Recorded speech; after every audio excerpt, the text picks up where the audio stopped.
স্বপ্না বিশ্বাস। শিক্ষা হাজার গরিব হলো, আমরা বলি ছেলে মেয়েদের শিক্ষা দাও। শিক্ষাটা প্রতিটি মানুষের খুব জরুরি। শিক্ষা মানুষকে সত্য জিনিসটা জানায়। সত্য জিনিসটা জানতে পারলে মানুষ চলতে ফিরতে কাজে কর্মে খুব সুবিধা হয়। শিক্ষা একটা আলো, তাই জন্য শিক্ষাটা মানুষের খুব দরকার। শিক্ষাটা শিক্ষিত হলে মানুষ জ্ঞানী হয়।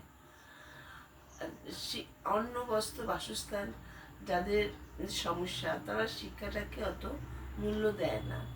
তাই জন্য তাদের কিন্তু জোর করে শিক্ষা দেওয়া দরকার।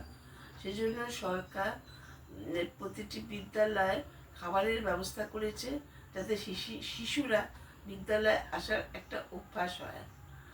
প্রতিটি দেশই চায় সবাইকে শিক্ষিত করতে। শিক্ষিতের হার বাড়লে গ্রামে ও শহরের লোকেরা খুবই ভালো থাকবে।